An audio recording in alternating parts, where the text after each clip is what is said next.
Estamos mais uma vez reunidos na casa do Senhor para estudarmos a palavra de Deus.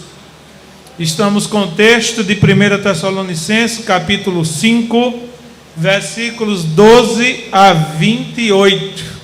Dá para ler ali o tema, irmão? Conselhos de Paulo para os quais devemos atentar. Conselhos de Paulo para os quais devemos atentar. Essa é a proposta, o tema do nosso estudo. Glória a Jesus. Muito bem.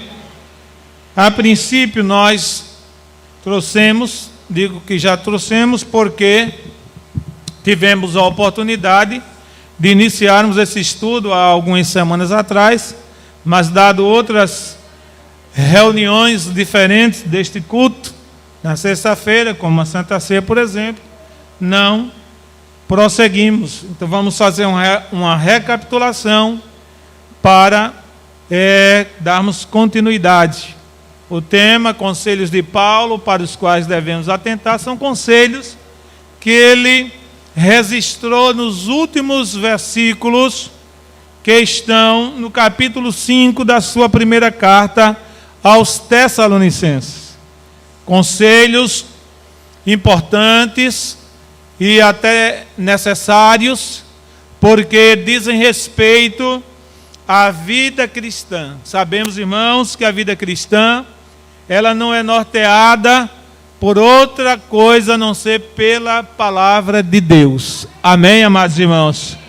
A nossa vida cristã, ela é norteada, ou pelo menos deve ser norteada por aquilo que já está revelado na palavra de Deus. E Deus usou os escritores sagrados, tanto do Antigo como do Novo Testamento, para escrever a sua palavra, e essa palavra escrita, se constitui em sua palavra, cujo objetivo é orientar a nossa vida. Amém, amados?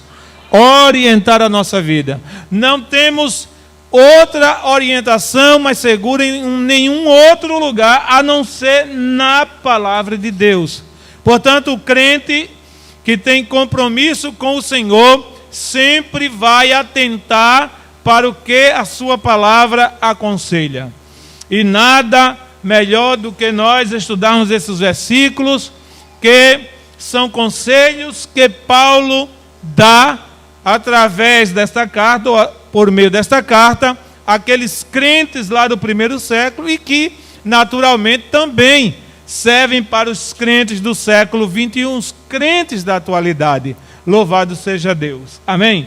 Então, amados, antes de prosseguirmos, nós queremos trazer aqui alguns detalhes, já trouxemos, vamos apenas recapitulá-los, certo? A respeito da carta. Primeiro, a data e o lugar onde essa carta foi escrita. Paulo estava em Corinto, que na época era a capital da Grécia, uma cidade por demais populosa, e Paulo estava ali evangelizando. Paulo passou em Atenas, isso você vai encontrar em Atos, capítulo 17, depois foi até Corinto, que era a capital daquela nação, daquele povo grego, e ali Paulo estabeleceu uma igreja, e enquanto estava ali, em uma das ocasiões que visitou Corinto, ele sentiu a necessidade de escrever esta primeira carta aos Tessalonicenses, que foi escrita por volta do ano 54 depois de Cristo, como está ali. E foi a primeira das 13 epístolas que Paulo escreveu, né? Isto posto, Paulo foi o autor desta carta. Glória a Deus. O tema que a carta traz, o seu tema principal, o principal assunto desta carta é confirmar novos discípulos nas verdades fundamentais já ensinadas a eles. Paulo tinha uma preocupação em ensinar a palavra de Deus aos novos discípulos, ou seja, aqueles que estavam iniciando a caminhada cristã. Os irmãos sabem que os novos discípulos, os novos crentes, quando eles iniciam a caminhada espiritual, a caminhada cristã, eles chegam sem saber de nada, chegam na igreja sem saber absolutamente de nada, não é? Então o novo crente, ele tende a manter ainda alguns costumes, alguns hábitos que tinha antes de ser um crente, e é o ensino a esses novos discípulos, o ensino da Bíblia, que vai orientá-los no sentido de ajudá-los a abrir mão das coisas velhas, deixando tudo da vida velha para trás, e assumir a sua nova identidade, a sua nova posição espiritual em Cristo Jesus. Amém, amados irmãos? É por isso que eu me preocupo com os novos crentes e sempre entrego a responsabilidade, por exemplo, do discipulado a pessoas maduras, a pessoas responsáveis, a pessoas que verdadeiramente tenham condições de orientar o novo convertido, que tenha a vida exemplar, que tenha a vida consagrada, que tenha a vida de frequência nos cultos, que participe das atividades da igreja, porque o novo convertido ele vai se basear na vida dos crentes mais antigos. Então a pessoa que tem a responsabilidade de cuidar deles, de discipulá-los, precisa ter uma vida realmente dentro de uma linha que não deixa a desejar. Glória a Deus, porque o novo crente vai copiar aquilo que os velhos crentes fazem. Então, se um novo convertido anda com um crente cheio de mau costume, um crente antigo cheio de mau costume, com palavreado indecoroso, com posturas, atitudes diferentes daquilo que a palavra de Deus estabelece, então o novo convertido, a tendência é copiar aquilo ali. Ora, se fulano que é um crente mais antigo, se fulana que é uma pessoa mais antiga na igreja faz isso, por que é que eu, novo convertido, não posso fazer? Então ele vai copiar, com certeza. Mas quando o novo convertido chega na igreja e vê o modelo da igreja, que é a igreja é composta de pessoas transformadas, pessoas convertidas, pessoas libertas, então ele vai ter que se adequar. Não é a igreja que tem que se adequar ao novo convertido, não é? Ele chega aqui todo cheio de maus costumes, as mulheres chegam aqui enfeitadas, parecendo uma Santa Cruz de beira de estrada, com brinco, com colar, com batom, com maquiagem, com tanta coisa, não é? Chega desse jeito, mas ela olha para as irmãs da igreja, aquela irmã que está começando a fé, e ela percebe que as irmãs não usam brinco, as irmãs não cortam o cabelo, as irmãs não pintam os lábios, as irmãs não usam saias minúsculas, não é assim, irmãos? Glória a Deus. E aí ela logo entende, eu vou ter que me adequar, eu vou ter que mudar, eu vou ter que ter um comportamento diferente. Os homens da mesma forma, não é? Os homens que vão chegando na igreja como novos crentes, eles percebem também, eles olham para o pastor, olham para os obreiros, olham para os outros irmãos, não vê ninguém cabeludo, não vê ninguém barbudo, não vê ninguém com corrente, pulseira, não vê ninguém com a vida diferente daquilo que a palavra ensina. Então a pessoa também chegou à conclusão que tem que copiar. E Paulo tinha uma preocupação com os novos crentes, certo? Por isso escreveu esta carta com o objetivo de confirmá-los nas verdades fundamentais já ensinadas a eles. Que verdades fundamentais são essas, igreja? A doutrina dos apóstolos, aquilo que diz respeito à nossa fé, e está na Bíblia. Não está na revelação de irmão fulano, não está na profecia da irmã fulana, está na Bíblia. A Bíblia é um livro completo, é a palavra de Deus. E ela por si só é suficiente para nos guiar em todo o caminho pelo qual devemos trilhar. Você pode confirmar isso dizendo amém? Amém. Glória a Deus.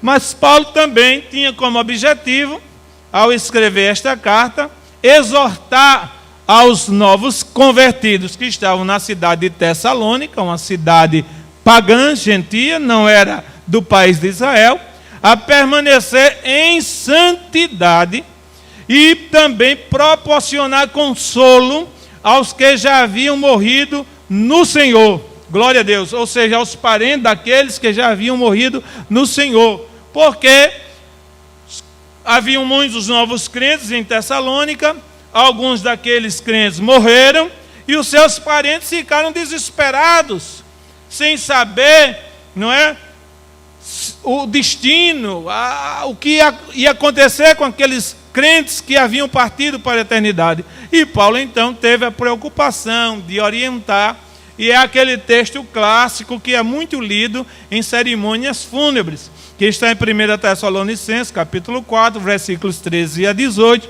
onde Paulo fala ali da ressurreição dos mortos, do arrebatamento dos vivos por ocasião da segunda vinda de Cristo, e finalmente do reencontro que haverá entre todos os salvos. Isso é que é lindo e maravilhoso no cristianismo. Então a morte para o cristão não é o fim.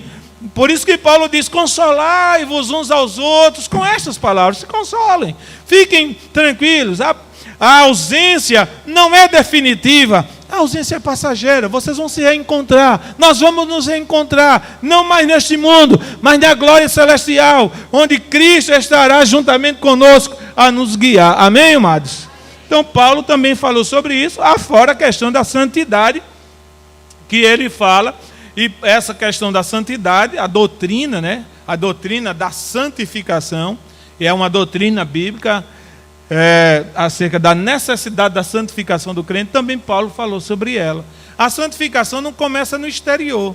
Tem pessoas que pensam que ser santo é ter um cabelo comprido, ter uma saia lá no mocotó, como diz o Matuto, ou usar uma roupa até aqui, certo?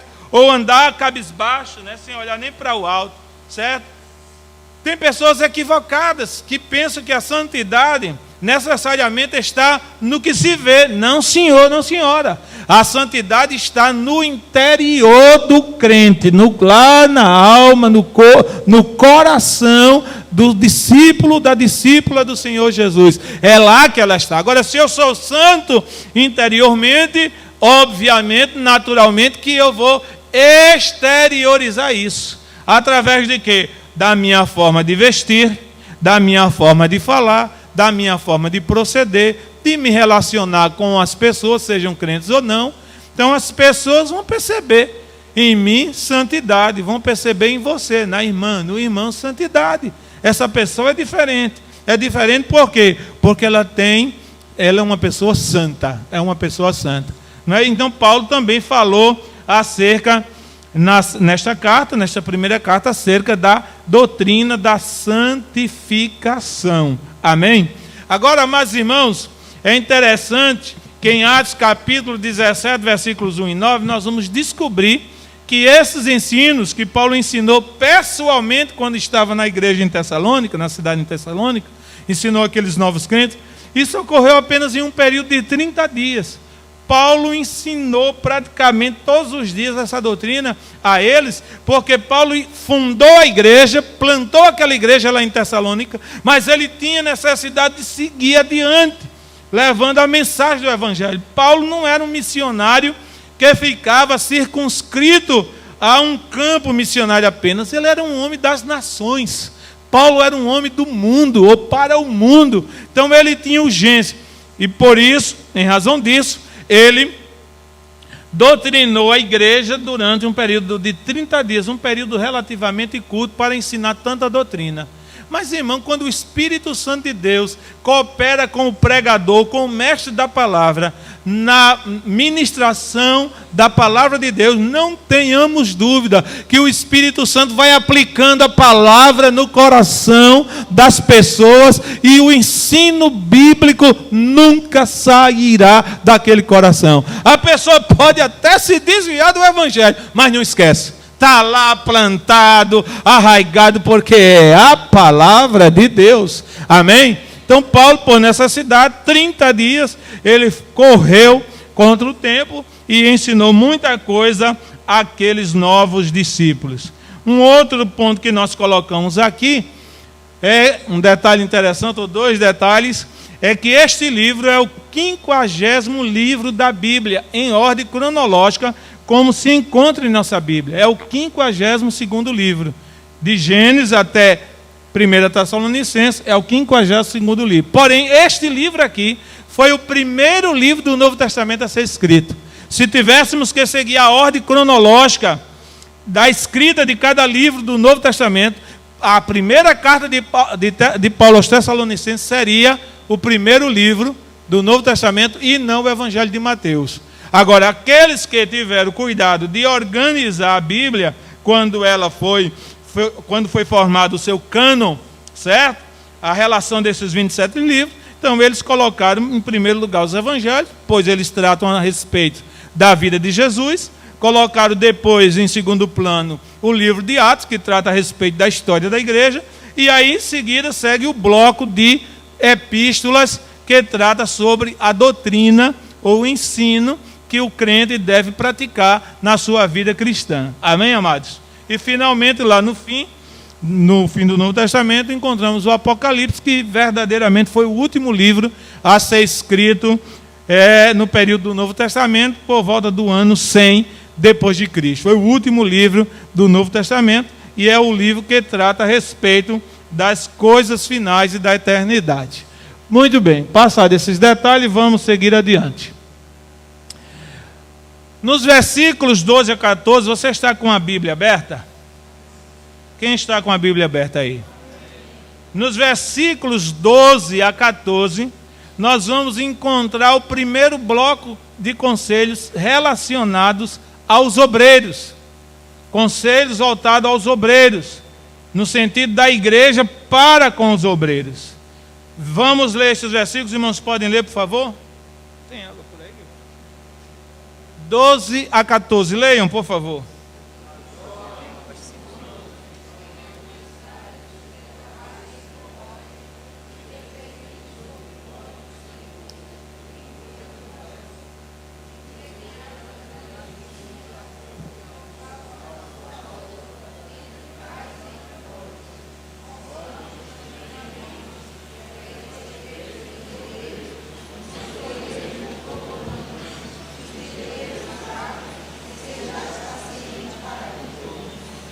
Não ficou uma leitura que se possa dar um 10, mas tudo bem. Parabéns aos que leram, para os que leram.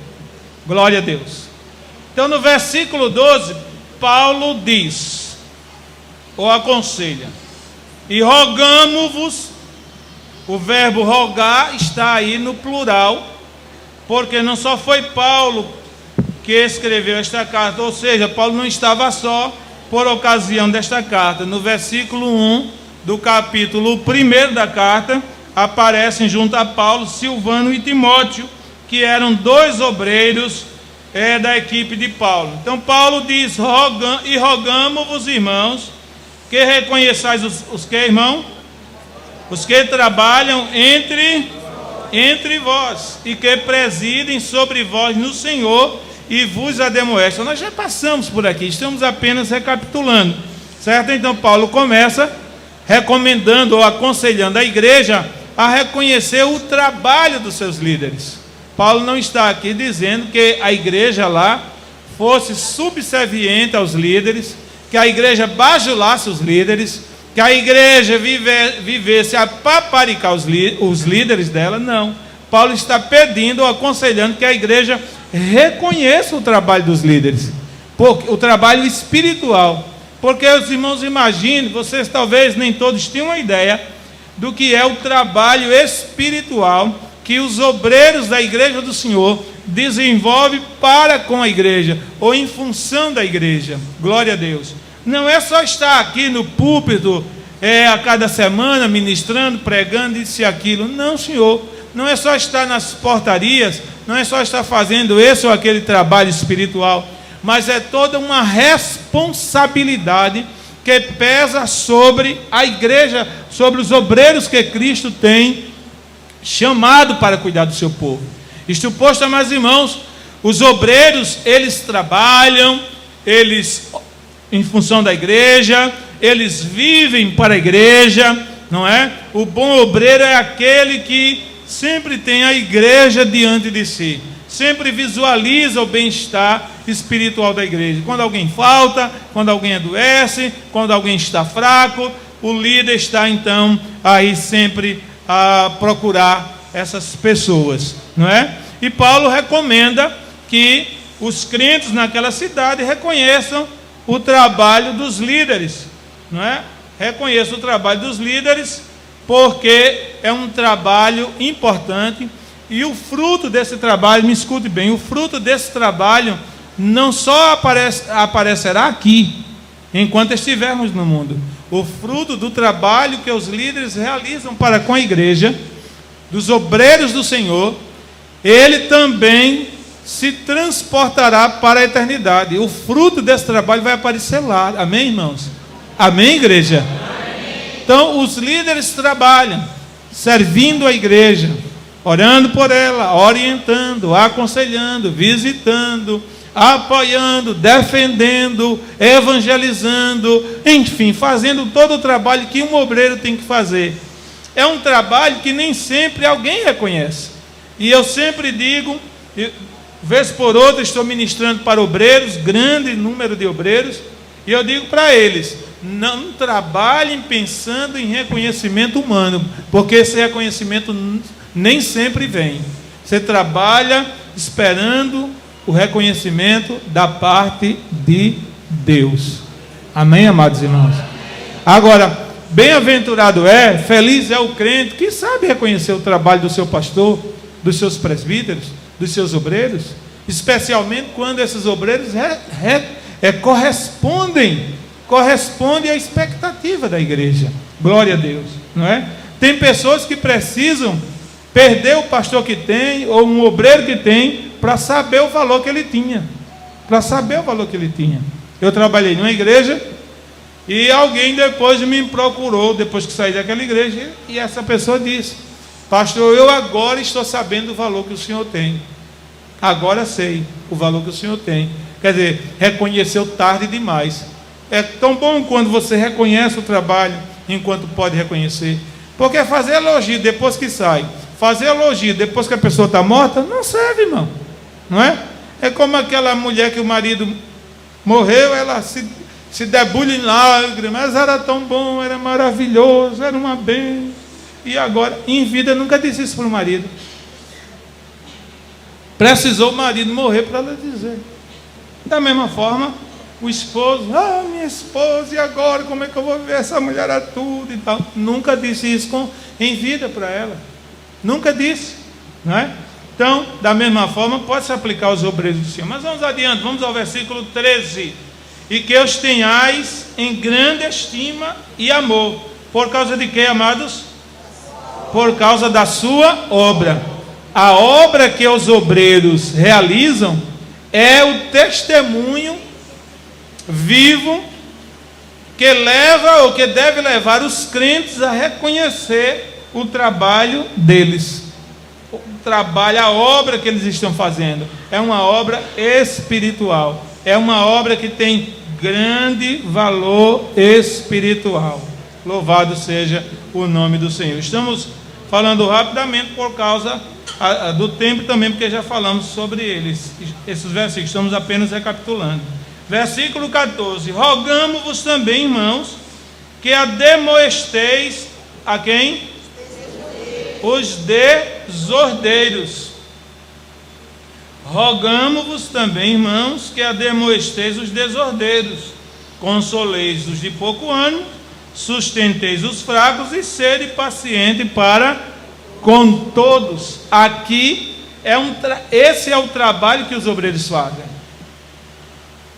E que a igreja, lá em Tessalônica, é solicitada por Paulo. Quando Paulo pede aos irmãos para fazerem esse trabalho, não é? Fazerem esse trabalho, no versículo 13, não é isso? Versículo 14, aliás. Ele está dizendo assim: se vocês fizerem isso que eu estou pedindo, vocês vão ajudar os obreiros no trabalho deles. Vocês vão ajudar eles, os obreiros. Vamos ler de novo. Rogamo-vos também, irmãos, que admoesteis os desordeiros. Admoesteis os desordeiros, né? Tem uma versão, a versão atualizada, que alguém aí deve tê-la, diz assim: admoesteis os insubmissos. Na igreja não só tem pessoa ordeira, que gosta de ordem, que gosta de ensino, que gosta de obedecer a doutrina. Na igreja também tem os desordeiros. Desordeiro aqui não é no sentido de marginal lá fora, de bandido, não. O sentido aqui é da pessoa que não gosta de ter a sua vida em ordem, a sua vida espiritual, a sua vida moral. Quer ser crente, quer ir para o céu, não é? Quer estar na igreja, e tem aqueles que até querem exercer funções na igreja, mas não tem a vida em ordem. Não tem a vida em ordem. E isso dá trabalho aos obreiros. Essas pessoas dão trabalho aos obreiros do Senhor. E a igreja, no momento desse, de os desordeiros serem tratados, serem corrigidos, a igreja não pode ficar ao lado do desordeiro, daquele insubmisso. A igreja tem que ficar ao lado do líder, dos líderes da igreja, porque os líderes querem o bem, a melhoria daquela pessoa.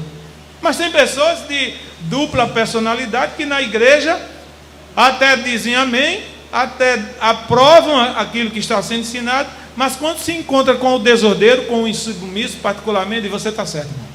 Está certo. Se eu fosse você, eu fazia o mesmo. Não, mas irmão, está certa.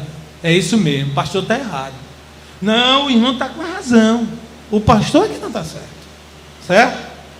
Faz coro com o desordeiro, com o insubmisso. Não é? Empreste o ouvido. Eu nunca emprestei meu ouvido para desordeiro algum, para nenhum insubmisso, nenhum rebelde. Não, senhor. Quem quiser falar mal de pastor, quem quiser falar mal de presbítero, de diácono, de isso, daquilo, procure outro. Eu não. Eu não. Eu não comungo com essa gente, não. O meu é procurar ajudar. Paulo diz aqui: admoesteis os desordeiros. Nós podemos dizer que essa é uma categoria, uma classe de pessoas que tem na igreja. Que tem na igreja. E por que o senhor não expulsa essas pessoas, pastor? Porque eu não posso, a igreja não é minha. A igreja não é minha. Como não é sua também. Você não pode chegar para um crente insubmisso à doutrina, um crente desobediente, e dizer: saia, vai embora, não volto mais aqui. Não pode dizer isso. A igreja é do Senhor. Agora o Senhor disciplina a sua igreja. Amém, amados irmãos? Aí o Senhor é quem trata com os desordeiros, com os insubmissos. Eles têm que ficar aqui mesmo. Deus pode transformá-los, Deus pode libertá-los. Eu me lembro que o pastor Claudionor Tenório, de saudosa memória, foi o nosso primeiro missionário alagoano a ser enviado para o Equador. Foi o meu pai na fé também. Foi ele que me ensinou os rudimentos da fé. E ele disse que no Equador ganhou um moço para Jesus, mas o moço não queria compromisso com a igreja nem com a doutrina. Vivia uma vida desordenada, uma vida rebelde. E ele chegava e o pastor me disse, e eu ficava mais chateado com ele, Laelson, porque quando ele chegava no culto de oração, ele orava em alto e bom som para todo mundo ouvir: Jesus, me batiza com o Espírito Santo para eu ganhar a carteirinha de presbítero. Entendeu? Então, aí o pastor disse: eu ficava e não aguentava, mas não podia fazer nada, eu tenho que deixar ele lá. Resultado: o pastor mudou de campo, missionário, foi para outro país, e aquele moço ficou na igreja, com toda a desordem dele. Mas um dia o Senhor o pegou, o transformou, porque ele deu lugar, e hoje ele é o presidente nacional da Assembleia de Deus naquele país, irmão. É uma coisa incrível, nosso Deus. Louvado seja o nome do Senhor. Então, os desordeiros, eles podem melhorar? Pode, diga amém.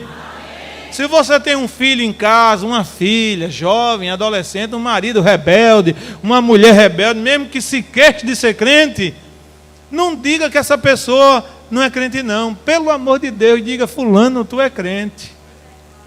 Meu filho, tu é crente. Minha filha, tu é crente. Mesmo que lá no consciente dele ou dela, ela diga: não sou. Eu estou indo para enganar essa velha bobalhona. Eu estou indo para enganar esse pai bobalhão. Eu não sou crente. Eu não sou crente. Certo? Mesmo que ele diga isso, mesmo que ela diga isso.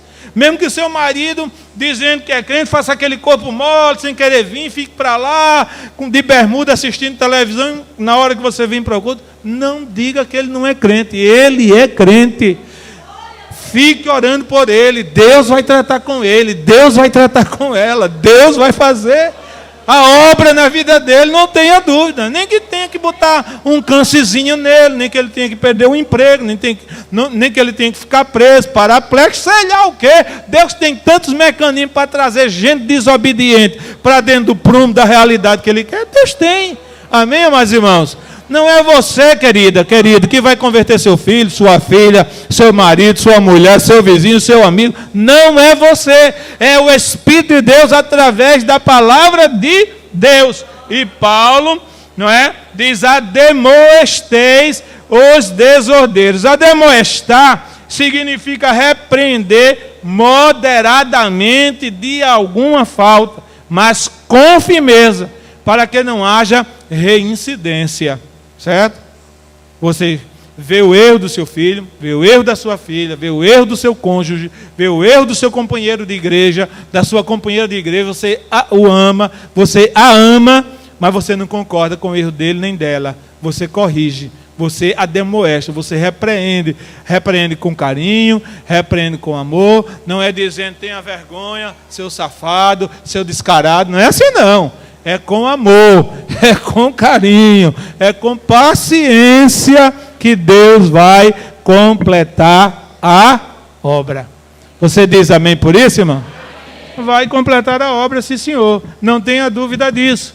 Mas Paulo ainda no versículo 14, ele diz, não é, que deve os crentes consolar a quem? Consolar a quem, igreja? Versículo 14. Consolar os de pouco ânimo. Na versão atualizada diz: consoleis os desanimados, não é? Em uma outra versão, a nova tradução na linguagem de hoje diz assim: deem coragem aos tímidos, né? São aqueles que estão com medo ou em dúvida espirituais. Esses estão na igreja desanimados, frios, sendo levado, sendo arrastado para o céu. Não tem gente que caminha firme para o céu? Não tem, irmão? Quem está caminhando firme para o céu? Glória a Deus. Mas tem aqueles que vão arrastados, vão levados. Como é que está, meu irmão? Está firme com Jesus? Estou sendo levado, estou sendo rebocado, estou sendo empurrado. Glória a Deus. É a mãe que está empurrando, é o pai que está empurrando, é o marido que está empurrando, é a esposa que está empurrando, é um amigo crente que está empurrando, mas está empurrando.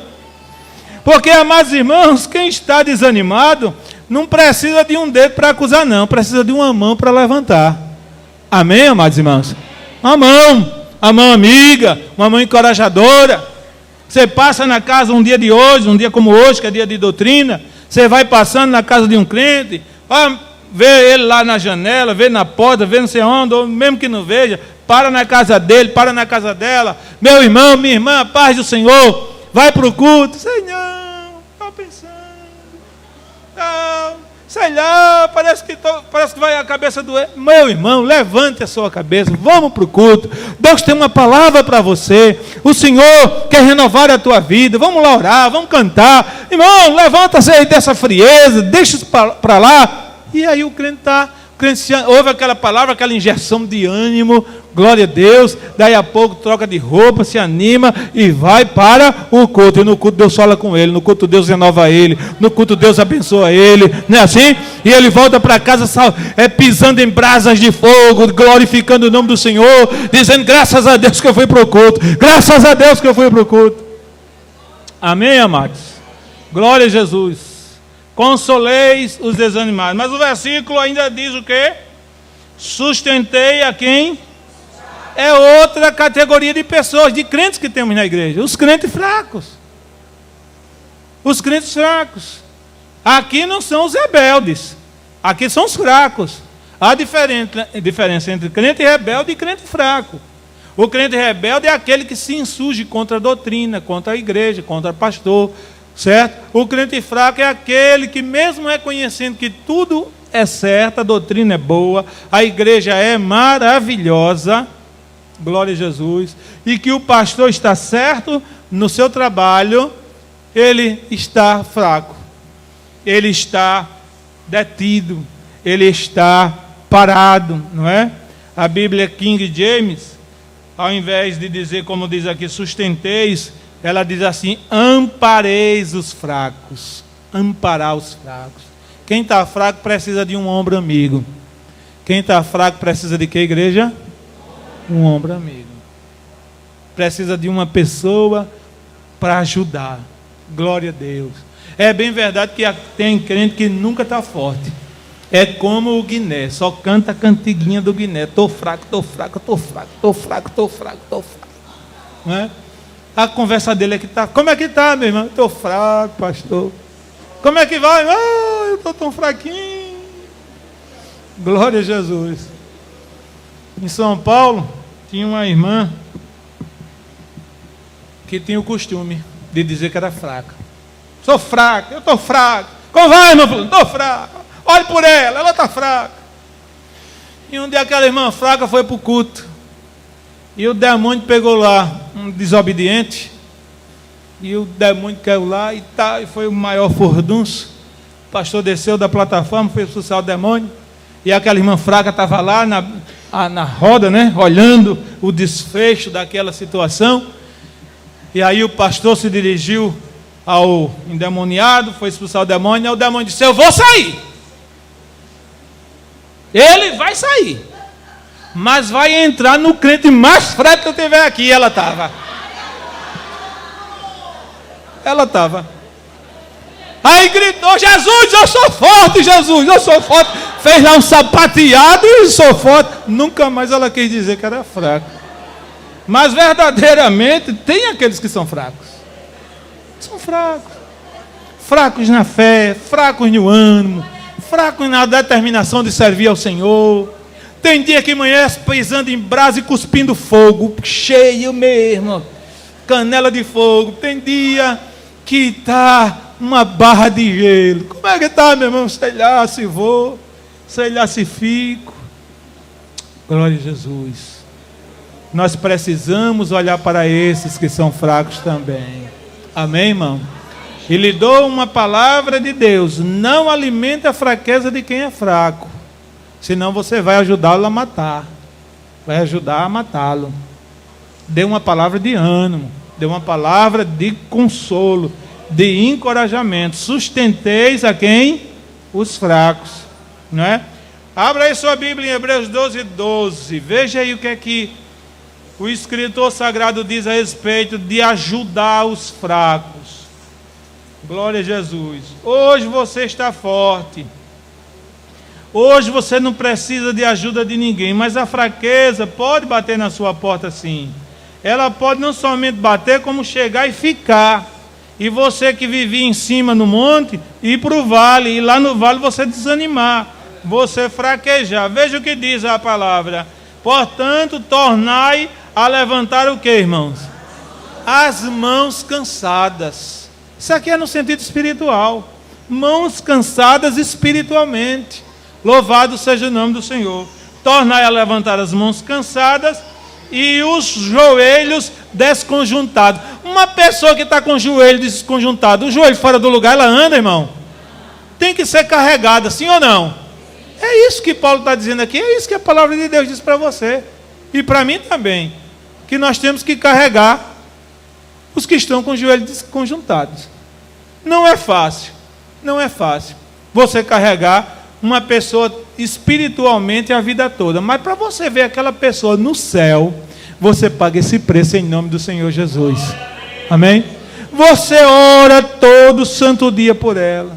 Não perde a oportunidade de dar uma palavra de Deus para aquela pessoa. Fulano, tu é crente. Fulano, meu filho, meu marido, minha mulher, tu é crente.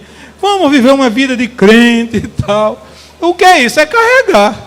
Quem está com os joelhos fora do lugar, desconjuntado espiritualmente. Quem está prostrado, uma pessoa com o joelho desconjuntado, ela fica prostrada, fica caída. O seu ministério não é ministério de morte, não. A Bíblia diz que Deus nos deu o ministério da reconciliação. Amém, amados irmãos? O ministério da reconciliação, para ajudar os fracos. Agora, se você for ajudar alguém e a pessoa recusar-se ser ajudado por você, sua consciência fica tranquila diante do Senhor. não é? Você vai ficar apenas orando para Deus dar graça àquela criatura. Versículo 14 ainda diz, Paulo, e sejais o quê? Sejais o quê, igreja? Pacientes para com... Você sabia que a paciência é um dos aspectos do fruto do Espírito Santo que está lá em Gálatas capítulo 5, versículo 22? Paulo lá enumera, elenca 9 características do fruto do Espírito Santo, que diz respeito ao caráter, à personalidade do crente. E a paciência é uma das tais, ou é um dos aspectos do fruto do Espírito Santo. Paciência. E Paulo diz aqui que a gente deve ter paciência para com todos. Para nós termos paciência é porque está havendo a necessidade. Quando é que você perde a paciência? Quando é que você perde a paciência? Não é quando você vê alguma coisa fora de ordem, fora do lugar, diferente daquilo que você esperava, diferente daquilo que você orientou, diferente daquilo que você determinou que fosse. Então você orienta, você ensina, você mostra, e a pessoa sempre segue um caminho diferente, uma rota diferente, não é? E o que é necessário com essas pessoas que são crentes, estão na igreja? Paciência. Paciência. A palavra paciência no grego, macrotomia, significa resistência paciente. Suportar ofensas, injúrias e provocações de outros sem murmurar, replicar ou se ressentir. É fácil ter isso? Se é assim, não é fácil. Por isso que é necessária a ajuda do Espírito Santo. O Espírito Santo de Deus aplica esse fruto na sua vida e você consegue ter paciência. Glória a Jesus. Amém, amados irmãos? Consegue ter paciência. Não force a barra com ninguém. Não exija das pessoas aquilo que elas ainda não estão podendo dar, oferecer. Não exija das pessoas aquilo que elas não assimilaram ainda não têm consciência que precisa fazer. Não é? Como pode uma pessoa exigir de outra, no sentido, no campo espiritual, aquilo que ela ainda não tem condições de fazer? É por isso que o pastor precisa, principalmente o pastor, ter paciência. Esperar o tempo, orar, aconselhar, mostrar. Um dia eu fiz um convite ao irmão para ser obreiro da igreja, não aqui em outro lugar. Esperei 3 anos para o irmão me dar resposta. Com 3 anos ele voltou cá. Pastor, aquele convite que o senhor me fez estar de pé, ele pensou que eu tinha esquecido. Eu digo que está sim. Quer ser obreiro da igreja? Quero. Hoje é um diácono da igreja do Senhor. Amém, amados irmãos? Precisa de paciência. Porque o meu nível espiritual pode não ser o seu. Você pode estar lá em cima espiritualmente. Deus te abençoe. Parabéns por isso. Tenha paciência com quem está com o nível lá embaixo. Tenha paciência com quem está começando. Eu não gosto daquele irmão. É muito barulhento e tal. Ele está começando. Você também um dia foi muito barulhenta. Você também incomodou muito um dia. Não é assim? Não é assim, irmão? Ou não? Eu não gosto daquela irmã. Ela dá uns glória a Deus rasgado. Um dia você também deu glória a Deus bem rasgado, bem estridente. Não é? Tenha paciência. Vá com calma, com o pé no freio, devagarinho. Ela vai chegar no nível que o Senhor quer. Não é que o nível que você quer, não. Porque nem você está no nível. Você pensa que está, mas não está. Não está, não. Louvado seja o nome do Senhor. Um dia, eu ademoestando uma das meninas, ela disse assim, ela é muito racional, ela disse assim: quando eu tiver a sua idade, eu vou ser assim. Aí me disse tudo em poucas palavras, não é? Quando eu tiver a sua idade, eu vou ser assim. Aí eu parei, eu digo, é verdade, ela está com razão. Ela está com razão. A minha experiência está muito à frente da experiência cristã espiritual dela. Então eu preciso ter paciência. Seu filho jovem, seu filho adolescente, ele faz umas traquinagens, parece até que não é crente, inventa tanta novidade, Pelo amor de Deus, não diga que aquele menino não é crente. Não diga que aquela menina não é crente. Um dia ela vai amadurecer, ele vai amadurecer e ele vai ser uma bênção na tua vida. Ela vai ser uma bênção para a igreja do Senhor. Ali pode estar um pastor, ali pode estar uma missionária, ali pode estar um levita de Deus, ali pode estar um grande pregador. Não atrapalhe, ajude, seja paciente.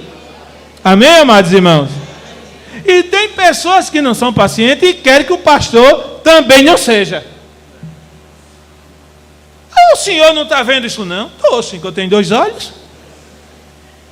O senhor não está vendo aquele desobediente não? Aquela desobediente, e isso aí começa a mostrar, estou sim senhor, estou sim senhor. E por que o senhor não age? O senhor não é o pastor? Eu sou o pastor.